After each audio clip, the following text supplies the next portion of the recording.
The views and opinions expressed on this program are those of the participants and do not reflect the views of BronxNet or the program underwriters.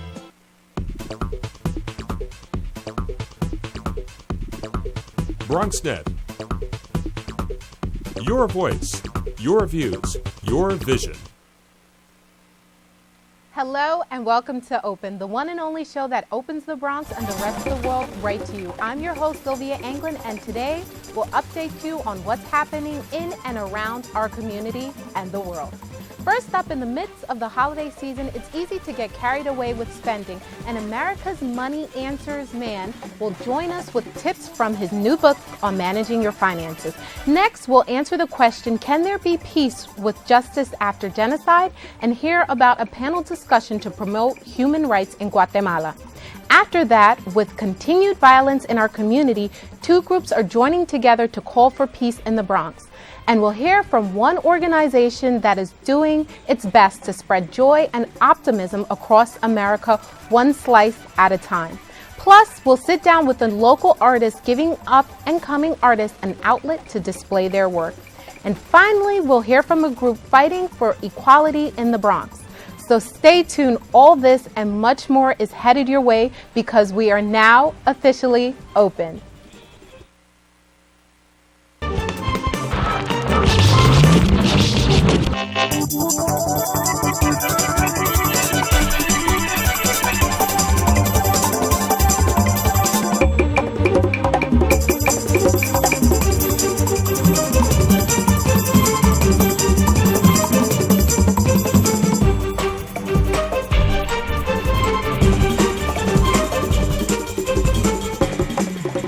Bronxites, I'm your host, Sylvia Anglin, and today is Wednesday, November 27th. And of course, you're watching Open, the only live and interactive program that brings the Bronx and New York City straight to your TV set. Feel free to give us a call at 718-960-7241 or send us an email at open@bronxnet.org. And remember, we are socially connected, so find us on Facebook at Open BronxNet Television and on Twitter at BronxNet TV. With Black Friday behind us and Christmas fast approaching, many Americans struggle this time of year to stay within their budget. Here to tell us more about his new book, Master Your Debt, on how to manage your finances and become debt-free is the nationally recognized expert, Jordan Goodman. Welcome.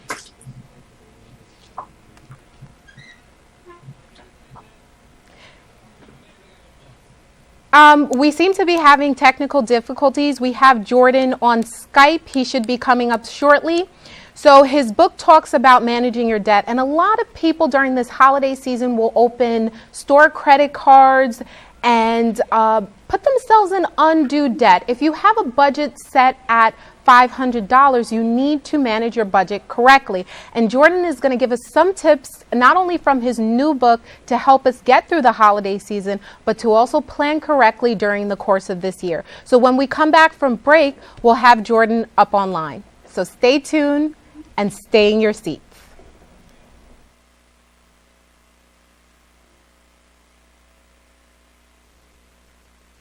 There is also a very attractive extended warranty option that includes free service and parts for the next 5 years. But there's no need for you to get that. You failed to get the test you needed at the doctor that would have detected disease early enough where it could have been treated. So you won't be around in 2 years to see him grow up, which means the warranty would be useless. Okay, sign here, please.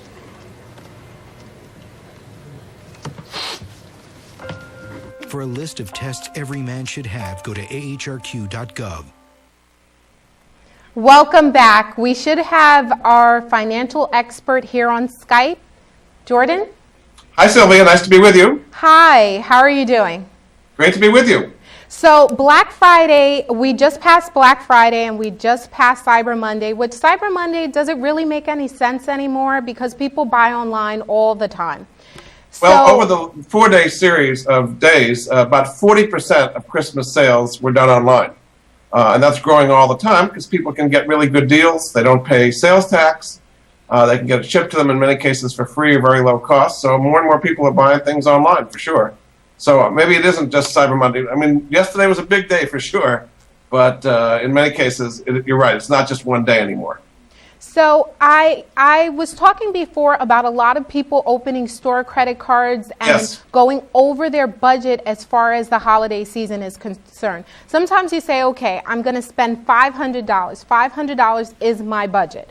And Right. then an additional $1,000 later, you have Christmas under the tree. Is that a smart decision to make, especially if you're going over budget each year? It's not smart, but a lot of people do it, Sylvia.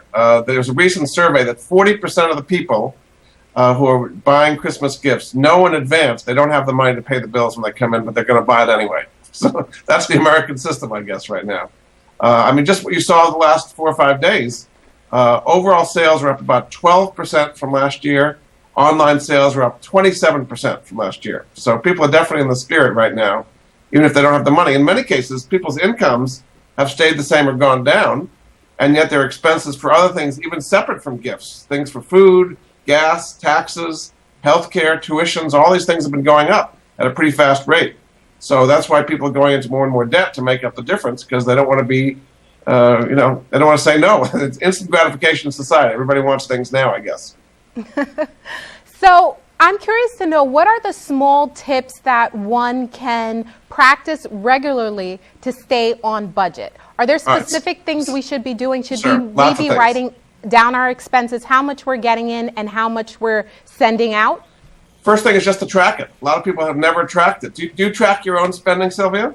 I actually do. I'm an Good. Excel crazy lady. So Excellent. I do. Excellent. Well, I'm there one should of be those more people Excel who crazy ladies like you, because that's where it makes a difference, is actually writing down where you spend your money and what your incomes come. I'll give you a free online website, mint.com, mint.com, is a free online budget tracking thing. You can kind of put it in and just see what's going on all the time.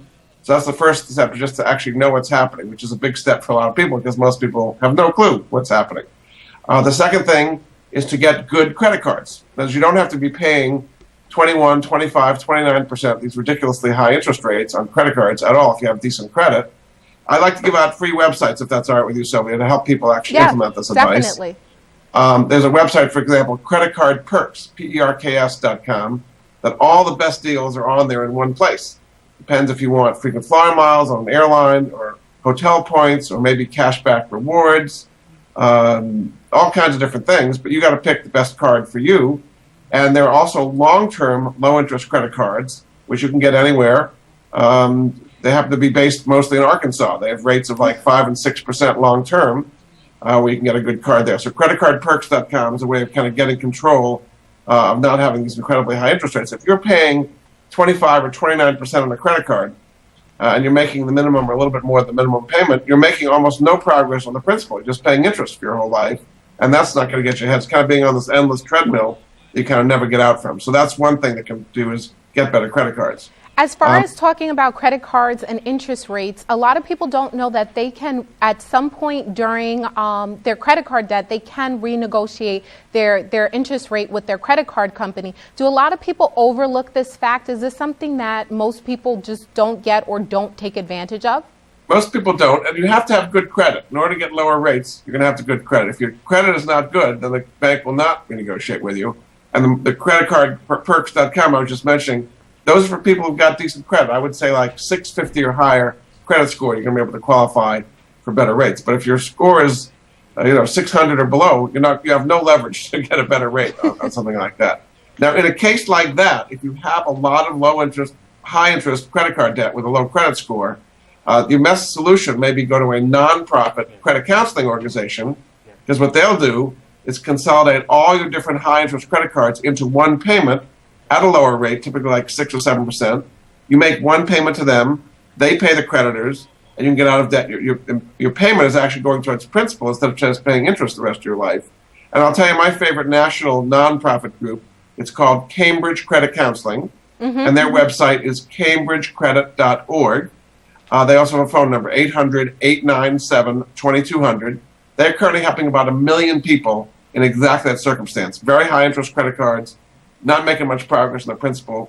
They've already got deals with Bank of America, Chase, Citibank, all the big banks, to get you a rate you can't get on your own and help you actually get out of debt in, say, 2 or 3 years, something like that. Perfect. can help a So lot I of noticed folks. you have, most recently, you have a new book that's coming out. Can you give us a little more information about your new Sure. book? It's called Master Your Debt, and I go into all the different ways people can do better with their debts. There is a website for it, master-yourdebt.com. My overall website, which has lots of resources on it, is moneyanswers.com. People call me America's Money Answers Man. So, and I can take emails there as well. Yeah, there's lots of ways. If you do it right, Sylvia, this is the best time for debt. We have the lowest interest rate we've ever had in history, for example, for mortgages. And if you do it wrong, it's the worst of times. We have the highest interest rates ever for credit cards. You know, we used to never have 29%, 18% used to be considered high. So if you do it right, it's the best of times. If you do it wrong, it's the worst of times as far as debt. So if we visited the website or picked up the book, we'll get specific tips on how to conquer this wave, to be on the good end of things rather than the bad. Let me give you one example, if I can, on the mortgage area, okay? Because if you do it right, we have the lowest mortgage rates ever in history right now. For example, 30-year fixed-rate mortgages are about 3.3%, just unbelievably low. 15-year mortgages about 2.6%. We've never seen interest rates as low as this. So if your current mortgage is, I would say, 4% or higher, and you got decent credit, you can refinance and get yourself a huge amount of extra cash flow just by going down to these unbelievably low interest rates. And let me give you two websites to help you there. One is called youcanrefi.com, youcanrefi.com. You can refinance, as I just mentioned, down to these really low rates. Okay. And another strategy, which I talk about in the Master Your Debt book, is called mortgage optimization. And what that allows you to do is to pay off your 30-year mortgage in about 5 or 6 years. Wow. 5 or 6 years on the same level of income you've got today, using a strategy which most banks will never tell you exists, actually, called mortgage optimization. There's a website for that, too, which is truthinequity.com, truthinequity.com. And basically the way it works is you use what's called a home equity line of credit, a HELOC, which is a liquid line against your house. You put money in, you can take it out. You keep your money, which is normally sitting in the checking account doing nothing for you, and you keep it in that HELOC, and every day you're making progress on your principal, as opposed to a traditional situation where you pay for 30 years and you make almost no progress on principal for the first 10 years or so. So just using your money in a smarter way, you literally can pay your mortgage off in about 5 or 6 years and save yourself literally tens of thousands of dollars of interest and 25 years off your mortgage. So again, the free website to find out more about that, truthinequity.com.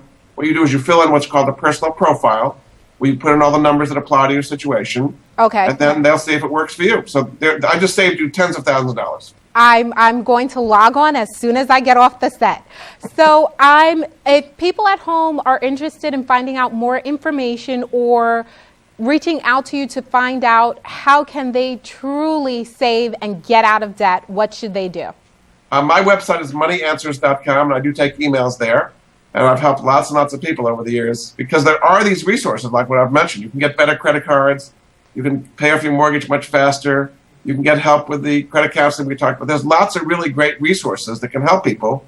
We don't get taught this stuff in school, Sylvia, unfortunately. I've actually done quite a bit of financial education at school, including several in the Bronx, because people need this kind of education. They're not getting it in schools, they're not getting it in college, so they get thrown out into the real world without having a clue about budgets or credit cards or credit scores or mortgages, all the things we've been talking about here. Yeah, I actually think you're correct. A lot of, in years back, on a lot of college campuses, credit card companies would set out their tables, and Absolutely. That's when people would start their very sketchy history with the credit card companies. College students would be approved for credit card lines. However, they don't have the income or Correct. the means to pay off these credit cards. So they keep getting one credit card after another. And by the time they graduate, they have their college debt and this new credit card debt. And that's changed a little bit. The Credit Card Reform Act, which went into effect in 2010, said that you cannot get a credit card on your own name under age 21 unless you have proof of independent income or you have your parents co-sign on your account. So that's why when you go to football games today, they want to have the parents along so the parents can be there to co-sign when they've got those credit cards, because you can't sign for a card yourself if you don't have income to do it under age 21. So that has changed for the better a little bit. in the last 2 years. So hopefully 10 years from now, it'll be a different situation. Right. Thank you so much for your advice. Thank you so much for the information that you provided to our viewers. They can visit bronxnet.org to find out how they can gain access to all those websites. And when we come back, we'll hear more about a panel for Peace Day. Stay with us because there's so much more after this.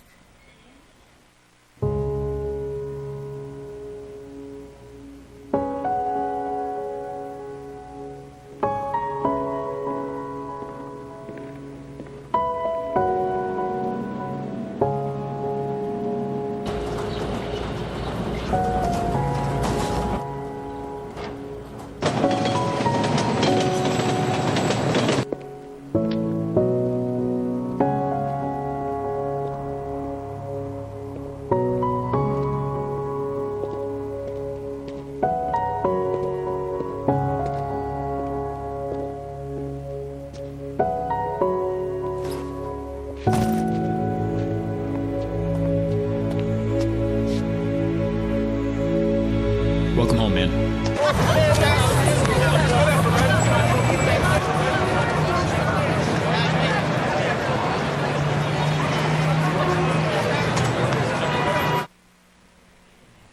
Hello and welcome back to Open. I'm your host, Sylvia Anglin.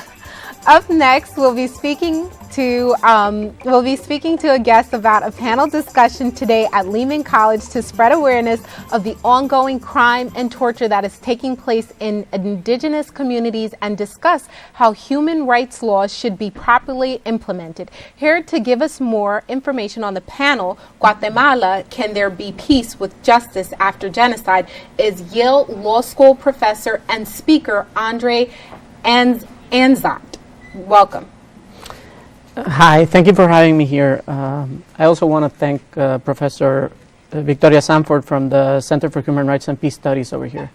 And I just want to point out, I'm currently a doctoral candidate at Yale Law School, and I'm a professor of international law in Guatemala. Okay, so I would like you to take us through the genocide. I know a lot of people sitting at home are probably not aware of the genocide that happened in Guatemala and in Latin America during the 1980s. Can you take us through that, just a brief history? Sure. This is still a very debated issue, particularly within Guatemalan society. When we talk about genocide in Guatemala, we're basically talking about what happened during the internal armed conflict, which had its height around the 80s, particularly 1982, 1983, in which the guerrilla fought against the military government. The problem is that the government decided, as a strategy in order to attack the guerrilla, to attack the indigenous communities which they thought were supporting them. So as a result, there were many massacres. One of the massacres I'm going to talk about today is the massacre of the community called Dos R's, 2 R's, which happened in 1982. So there are currently some trials for genocide in Guatemala, but mainly there have been human rights trials in international tribunals against the state. Okay, so I remember reading a book once about Rigoberta Menchú, and I believe the book was based on her account of genocide, I believe, in Guatemala. I'm not sure. But it's something that I read a long time ago, and, I put in the back of, my mind. Is this something that is still happening? I know that trials are still going on. Is it opening old wounds, or is this situation still present? Well, you're certainly right. Rigoberta Menchú's book is about Guatemala. She actually received a Nobel Peace Prize as a result of that book. Things in Guatemala are different now. We signed peace in 1996, but that does not mean that the violence is over. There have been some very recent events involving the army and the communities, indigenous communities that are a reflection of this. There is no widespread torture and massacres like they used to be during the war, but there's still a lot of violence. And now one point that you bring out, which is very important, is this happened around 30 years ago. I was a kid back then, so why is this relevant now? And most of the Guatemalan population is younger than me. So they didn't really live through the war. The problem is that only clean wounds heal. And to heal, you need truth, and you need justice. And we haven't had truth or justice.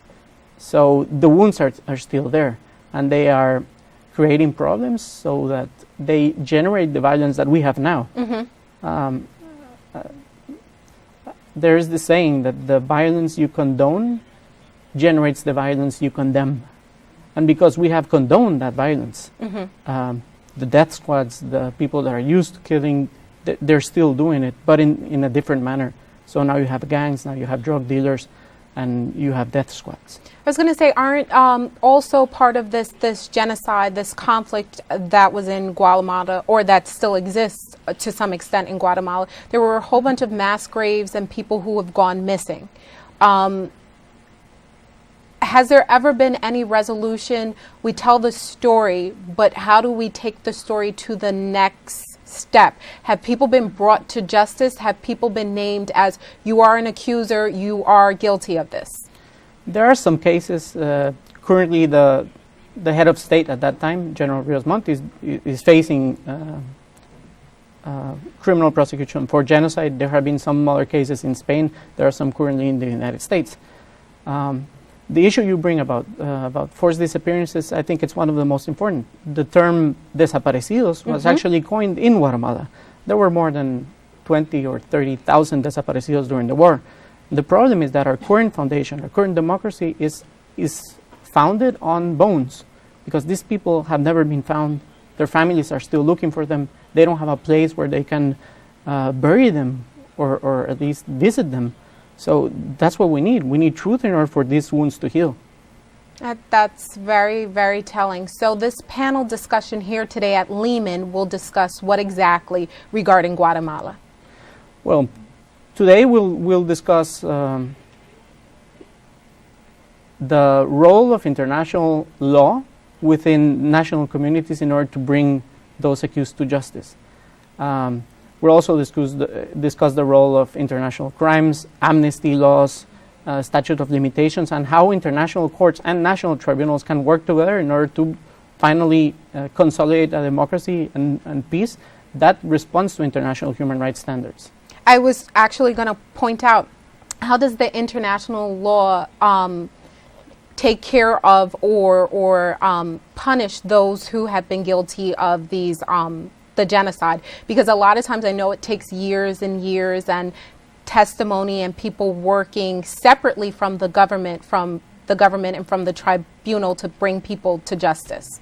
Yes, usually when you have a situation where genocide has been committed, it takes a long time to bring those accused to justice, unless you create international tribunals, because genocide does not necessarily require the participation of the state, but it generally does. And that means that the whole system is corrupt. The whole system has supported this. So you need to create another system in order to try those people. This went by 30 years ago. So I believe it is now time to try them. And I don't necessarily... Do we know where some of these people are? Are they still living in Guatemala, or have they sought sanctuary in like Spain, Europe, the United States? Most people are in Guatemala. At least the main ones are still in Guatemala. Are still in Guatemala. Some are in the United States, and some have been tried in the United States, not for the crimes they of committed war, but for lying on their immigration forms when they come here. And there have been some efforts from other tribunals, like the Spanish tribunal, in order to extradite them. But I think that an important part of peace building and community building is to have trials in Guatemala, so that the people can see firsthand the Guatemalan justice system taking care of what was once their own. Well, one of the basic functions of a trial is to find the truth. I know this doesn't always work, but that's what the law is there for. And you need truth in order to heal. So that's what we need. I mean, we had a UN-sanctioned Truth Commission, and we had peace accords, but that still has not gotten us where we need to be. And that is generating problems that you see today. The levels of violence that we see every day. This week, in fact, are even larger than the ones that we had during the war. The violence is not political, and there are not mass graves and massacres. But the number of people that are being killed today is still very much the same that was killed during the war. That cannot continue to go on. Well, we leave on very true words. We need truth to heal. You've said that many times today, and I hope that we can find some resolution with this panel. Thank you. Thank you. We have to take a quick break, but when we return, we'll hear about a walk for peace.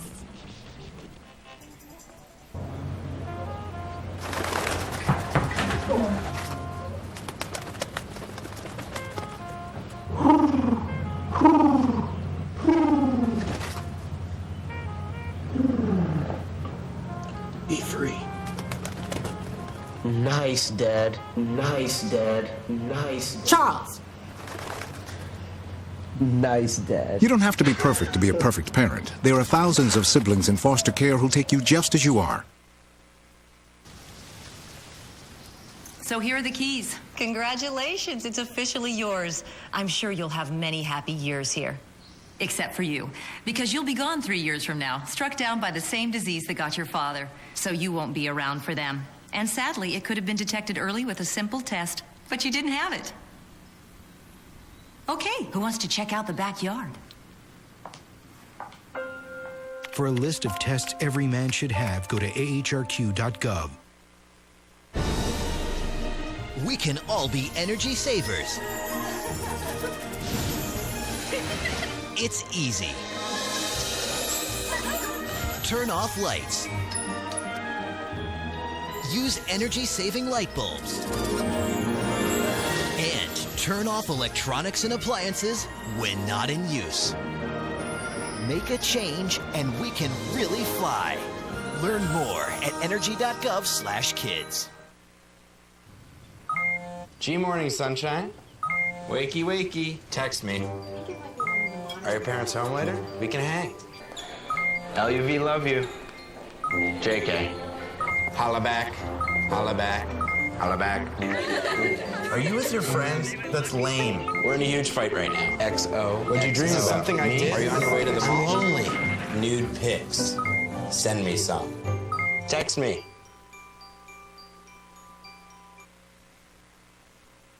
There is also a very attractive extended warranty option that includes free service and parts for the next 5 years. But there's no need for you to get that. You failed to get the test you needed at the doctor that would have detected disease early enough where it could have been treated. So you won't be around in 2 years to see him grow up, which means the warranty would be useless. Okay, sign here, please.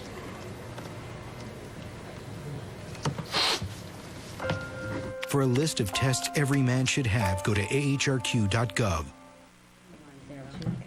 Hello, viewers. I'm your host, Sylvia Anglin, and remember, this is a live and interactive talk show. So join in on the conversation by calling 718-960-7241 or send us an email at open@bronxnet.org.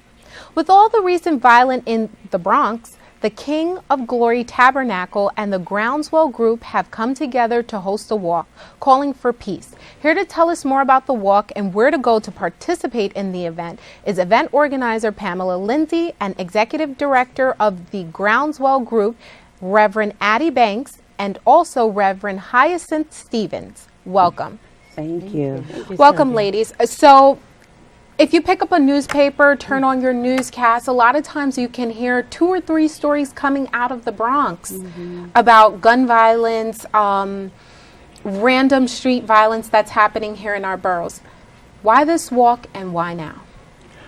Well, let me begin. Thank you for allowing us to be here, and enough is enough, okay? We are losing our sons, our daughters, our children, our husbands, our brothers to violence. And something has to happen, and we can't depend on community services and police force, etc., to stop that. It's about families and communities working together collaboratively to stop the violence in our neighborhoods and in our homes.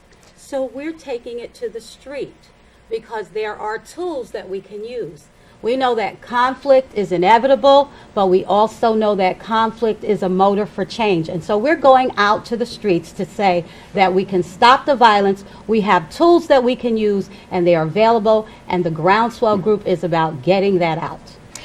I think it's important to take a step back to say we've just come off our Thanksgiving holiday, and over a long weekend there have been, in the Hunts Point community alone, we had that 15-year-old who is now a homicide victim. We've had various different acts of violence. Is the Bronx taking a turn for the worse again? Are we going back to 1980, or is there hope for us to move forward?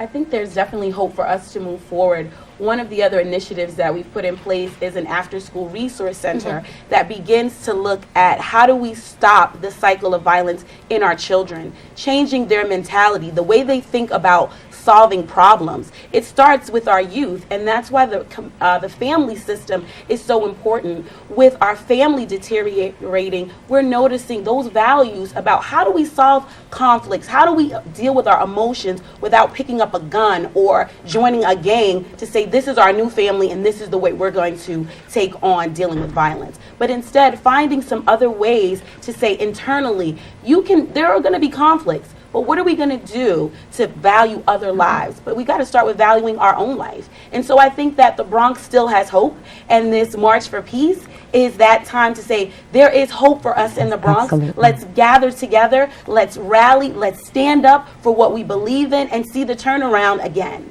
I was just going to throw that back to the March for Peace. It's very important community leaders like yourselves stepping out there and coming into the community and saying that we all are one and that we can do this. We can stop the violence. So the march is going to start when and where? The march is actually the third one that we've done, and it'll be this evening, Wednesday, November 28th at 6:30, and we're leaving from 2019 Grand Avenue, and we're walking down Burnside to the concourse, across the concourse to Tremont, and up Tremont to University and Harrison, and then back to Grand Avenue again. That's Community Board 5. So you guys are going to be walking through the community and hoping to at least, I know with a lot of these marches, the goal is to at least reach one person. And when you've reached that one person, hopefully there can be some kind of change. If someone's not able to make it to the march, however, they see something going on in their community, what's the best place to start with trying to bring about change? Okay. At the Groundswell Project, we have resources. So we are connected with the Institute for Mediation and Conflict Resolution. We will be giving out flyers as we walk the community tonight. They can contact, if individuals have conflicts that they want to work on, they can contact the Mediation Center. We're also letting folks know that they can contact Groundswell. We have trainings going on. We're asking people to put down the weapons, but we don't want to leave people defenseless. So we're giving them tools. There are tools available. There are tools available to work on resolving the conflicts. And these tools can be a profession. You can become a mediator, and that's a job. You can use it in your home. You can use it in your community. You can use it in the neighborhood. These skills and these tools that we're given are tools that you can use in every aspect of your life. And we don't want to leave people defenseless. We're giving tools out so that you can learn how to interact with folks and resolve conflicts peaceably. So they can stop into Groundswell. Can they also stop into the church also to receive tools? They can stop into the church. Groundswell is located on the second floor at the church. We are also in Manhattan in the Polo Grounds. We also have IMCR, which is at 149th Street. So we are also on Facebook, the Groundswell Group, and our phone number should be up there, and our information, we're available. The other thing is that we want to be more available. We would like to be able to be in libraries, community centers. We've been in shelters. We've been at Harlem Hospital. We will go anywhere because we know that conflict is on multiple levels. It's micro and then it becomes macro. So we're available, and we want to be more available so that people can access these tools and gain these skills.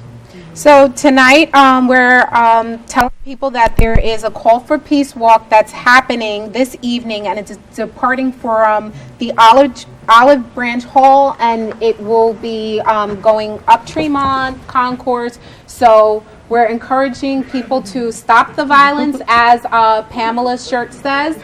And thank you, ladies. Thank you. We encourage people, we'll put up on our website some information for people to go to the Groundswell group to find out if they're having a problem, either familiar, friendly, or something that's a little larger, to seek mediation. If the resources are there, seek mediation. No sense in picking up a weapon or resorting to violence. We want to produce a groundswell, so we're inviting others to join us. Thank you. Thank you, Sylvia.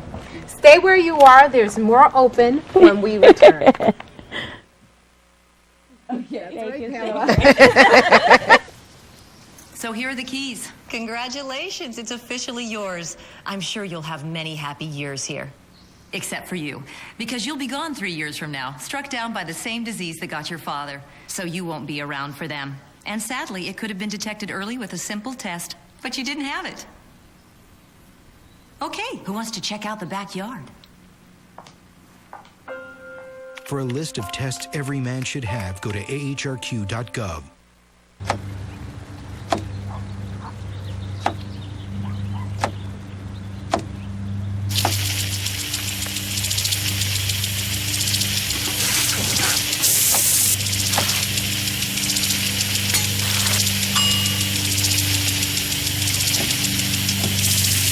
Clean kitchen surfaces, utensils, and hands with soapy water. 1 in 6 Americans will get sick from food poisoning this year. Keep your family safer. Check your steps at foodsafety.gov. Did you find the flashlight and the batteries? Yes. Did you make sure we're not missing anything in the first aid kit?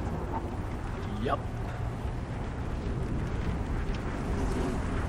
Did you go through the plan with the kids again? Yes. The more you prepare today, the more you'll be able to reduce the devastating effects of a tornado, an earthquake, a power outage, or any other disaster.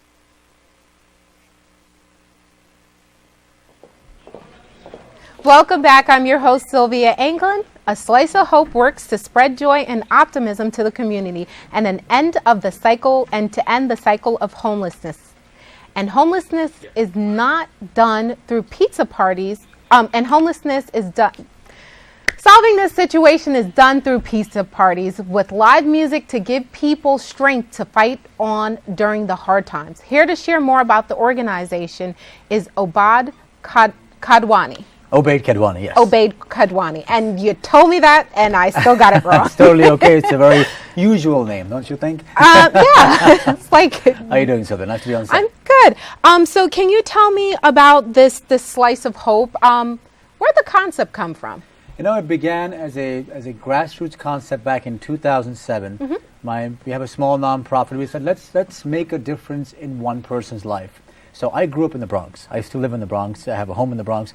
And so let's throw a pizza party in a homeless shelter with live music, because it's very important to not just feed the body, but also energize the spirit.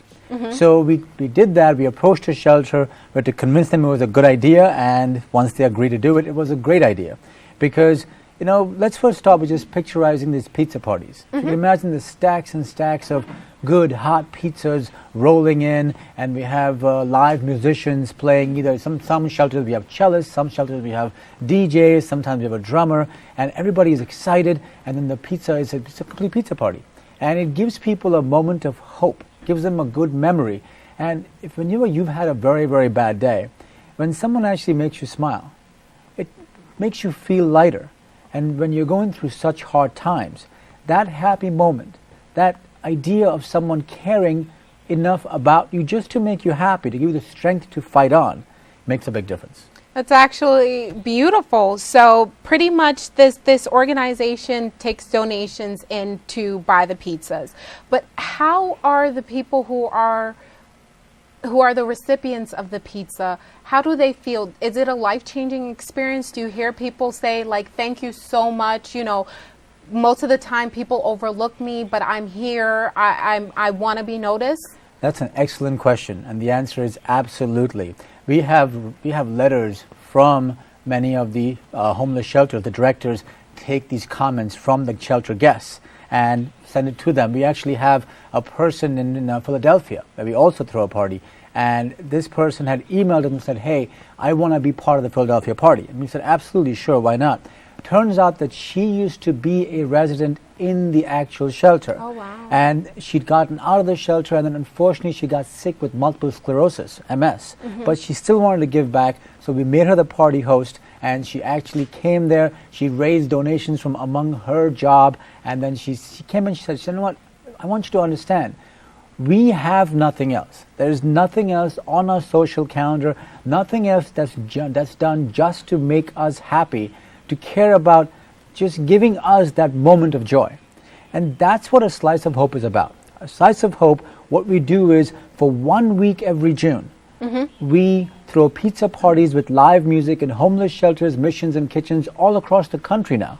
So for the third week in June, there are parties happening in New York, LA, Chicago, St. Louis, shelters all over the country at the same time, forming that mass momentum. And there's people who I've never met who are donating $1, $5, hundreds of dollars, thousands of dollars, and for each dollar, regardless of if you're rich, if you're poor, for each dollar, they know that they're directly giving one person a food and also giving them music and feeding the body and making them feel good, giving them that moment of joy that can never be forgotten. I think it's also important to say, although the Slice of Hope is in homeless shelters, there's a lot of people who are not homeless but do not have the money to feed their family. I think a lot of times people don't technically understand the social service that homeless shelters provide, because they're providing warm meals. Some people, this is the only meal they will have for the day. This is the only meal that they can provide for their children. So by you providing this service, you're not only helping the homeless, but you're helping those who are currently down on their luck. There are people who are the working poor, who work countless hours every single week, but simply don't make enough to pay their bills and put food on the table.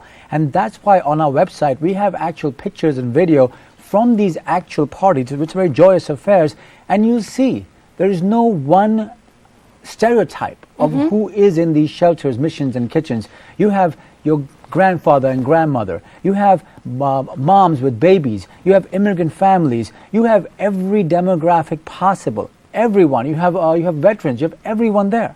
And that's something to know, that this is 48 million Americans will suffer from hunger insecurity this year, every year. What that means is that at some point they're not sure where the next meal is going to come from. 1/3 of those 48 million people are children. Wow. Imagine that. 16 million children are not sure in America where their next meal will come. And what happens in America is we have a stigma, because we associate this with poor countries, or, oh, you're poor. So your neighbor could be having an empty cupboard in their kitchen. They're not going to tell you, hey, I'm hungry. Hey, I don't have any money, because that's considered shame.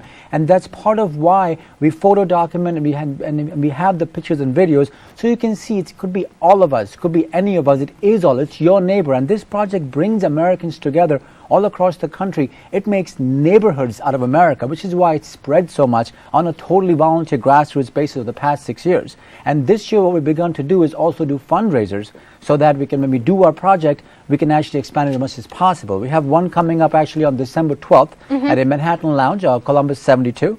And it's a red carpet affair. We have, because I come from the entertainment background, so we have some surprise celebrities lined up. We have the red carpet, we have the step and repeat, we have videographer, photographer, DJ, beautiful models, and all the money raised is going to go towards helping us throw A Slice of Hope parties. So it's on December 12th. It's on our website. Actually, what's your website? asliceofhope.org. And also, don't forget, of course, the Facebook page of A Slice of Hope. And you can go on there. You can find information about there. If you want to go right to the event page on Facebook, it's A Slice of Hope Fashion Event. So definitely, we encourage people to come out, because what we are about is, let us create happiness by making the donors happy as well as the recipients happy.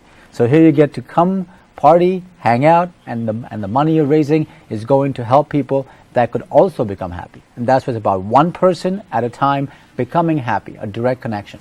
Thank you. I'll repeat that again. One person at a time becoming happy. Yes. Thank you so much. Thanks for Best having of me. luck with your organization. Thank you very much. Thank you. We have to take a quick break, but there's more open when we return.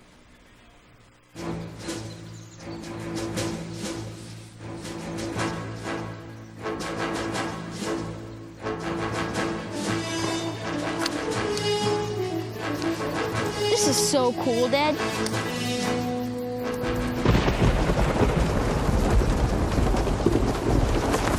Awesome. This is so cool, Dad. You don't have to be perfect to be a perfect parent. There are thousands of siblings in foster care who'll take you just as you are. There is also a very attractive extended warranty option that includes free service and parts for the next 5 years. But there's no need for you to get that. You failed to get the test you needed at the doctor that would have detected disease early enough where it could have been treated. So you won't be around in 2 years to see him grow up, which means the warranty would be useless. Okay, sign here, please.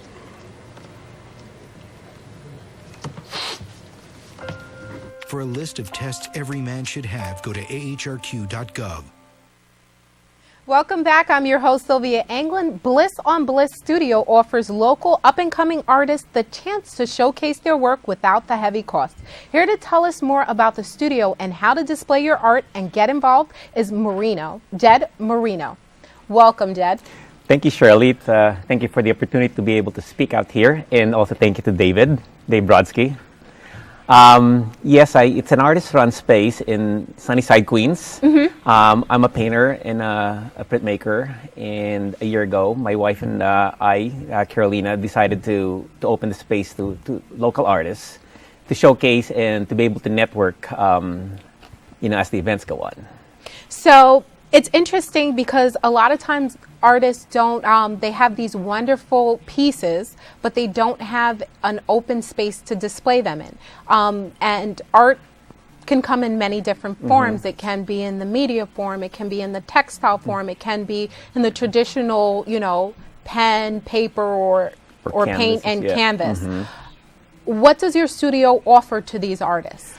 Well, we're fortunate to have about 1,200 square feet of space, so I'm able to display a lot of different forms of art.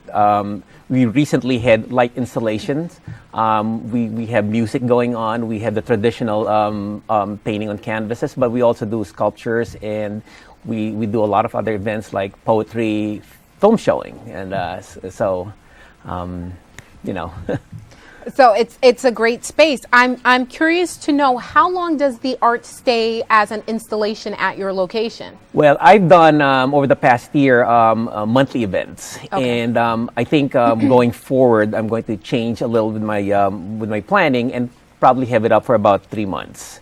In between, we have the music and the poetry readings and the films while the art's up. It just provides that nice ambiance and sort of relation with the visual and the environment around. So how long have you been providing this service to the community? Well, we officially launched last year. I've been in the space for about 9 years, and I have to remember that because that's when I got married to my wife, and she'll ask me when you got married. So I've always think 90, very important. But we officially launched last year. We've done small events the years before, but sort of opened up to everybody and launched a website and Facebook just last year. So I'm curious to know, what has the reception been by artists who've had installations there? Is it more of I'm exposed, people are contacting me, I can finally sell my artwork and make money? It's amazing. First and foremost, I tell the artists that we're really not known yet as a commercial space, so people come really to network. But we're really excited that I get so much proposals, and actually when we started off as a community-based art space in Sunnyside, Queens, I've to this point exhibited artists as far as San Francisco, flying in from or driving in from Boston down to 95 and bringing their art with them. Just last October, we exhibited a couple from Australia who sent their piece here, and we did a. I was going to ask, have you had any international artists or had any international attention? Yes, well, the Filipino couple from Australia, and March I'm working with this other proposal from a Filipino artist in the Philippines who will be coming in March. So we're really excited. It started small. And again, to your question about the yes, they're happy to be able to show their pieces or performance.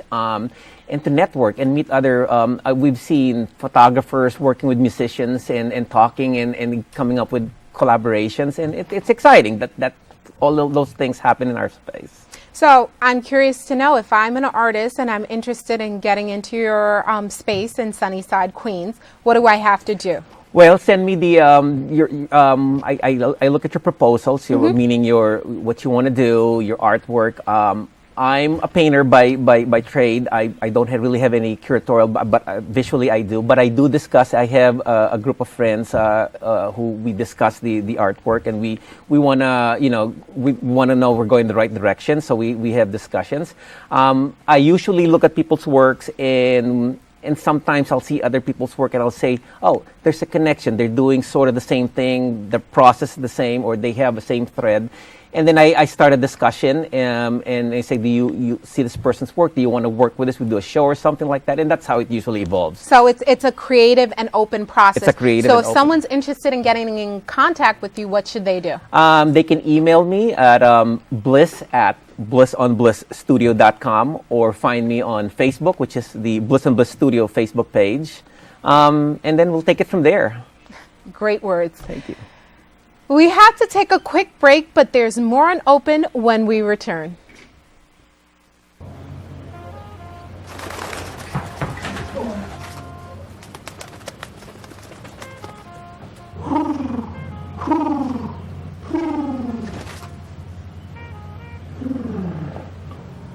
Be free. Nice, Dad. Nice, Dad. Nice. Charles! Nice, Dad. You don't have to be perfect to be a perfect parent. There are thousands of siblings in foster care who'll take you just as you are. Welcome back. So as developers continue to come into the Bronx, often Bronxites are not the ones benefiting. The Northwest Bronx organization fights for the rights and equality of Bronxites. Here to tell us more is Alice McIntosh. Welcome. Good to see you. Welcome back to the show. This is an ongoing discussion that we've been having, primarily on the Kingsbridge Armory and what should come of the Kingsbridge Armory. Right.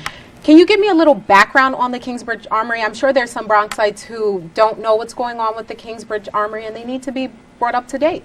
Well, last time we talked, I thought by now we would know what was going to be happening at the Kingsbridge Armory, but here we are almost, 8 months later, and we still haven't had a decision from the EDC. But basically, a request for proposals went out at the beginning of the year, asking developers to think about what their visions were for the Kingsbridge Armory, some way to redevelop that huge space. And so we came down to two developers, KNIC, Kingsbridge National Ice Center Group, as well as Youngwoo, another local New York City developer. And these were the two proposals that really came down to being the two best proposals, best in terms of what their vision was and if they actually had the capital to redevelop the Kingsbridge Armory. And at this point, we've yet to get a decision from the EDC. So we're really just waiting. I was going to say that this has been going on for a couple of months, and everyone thought a decision would be reached. There was a press conference presenting the proposal for the ice arena here in the borough, and another for presenting the other side for a multi-use Kingsbridge Armory. Yes. However, a decision hasn't been reached. The RFPs, the proposals are out there, and they're still being looked at. What's the delay? Who knows? The proposals were actually submitted in March, so it's been almost 8 months since those proposals were submitted. Community Board 7 had sort of an open forum town hall where both developers were invited to come and just make presentations to the community and then take questions from the community about what their proposals were about. And then Northwest Bronx Community and Clergy Coalition had a second open forum and invited both developers to come out and again to talk to the community about what their plans were and to field questions. And for our open forum, KNIC didn't come to that forum. So we've had a series of meetings and discussions with both developers, with community residents. We've been out on the street talking to community residents about what their visions are for the Kingsbridge Armory. And I think people generally want a couple of things. One, they want the developer to pay a living wage, and so pay workers at least $10 an hour and offer benefits. We want at least 50,000 square feet of community space that the community can develop and decide how that's used. And we want local hiring and procurement. So in other words, give Bronx residents first dibs on being hired or being sourced for resources and materials as you develop the Kingsbridge Armory. So those really are the basic things that we've heard from the community that they think is most important. And we're really calling on our elected officials, including the borough president and Councilman Cabrera, to really get that out there, to say to whichever developer the EDC ultimately selects, these are the things that you must include in your movement towards redeveloping the Armory, as well as sign a community benefits agreement. So, because this is an ongoing issue, it's an ongoing living issue here in the Bronx. Yes. Not sure when it's going to be resolved. I have I think it probably won't be resolved until 2013 if there's any response. There seems to be certain elected officials have thrown their support behind one idea or one redevelopment of the Kingsbridge Armory. Some people haven't given their overall feelings on the Kingsbridge Armory. Ultimately, the idea behind your organization is that you want whatever's installed to have 100% a living wage, yes, a place that the community can call a home, yes, can find a home in, yes, and some place that is not only bringing money into the community, but a place that is a positive thing in the community. Exactly. And we think that the way that you get there is to sign a community benefits agreement. We want a developer to sit down with the community and involve the community from start to finish and beyond. So we want sustainable redevelopment. And when I say sustainable, I'm not only talking about green development, I'm talking about sustaining the relationship between the developer and the community once whatever happens in the Armory happens. So 10 years from now, we want to know that there's community space, that there's living wage jobs, and that the community, whatever the Northwest Bronx looks like 10 years from now, is still at the table, deciding how that Armory is shaped, what's happening in the Armory, who comes into the Armory, and how those goods and services are used and enhance sort of the culture of the Northwest Bronx.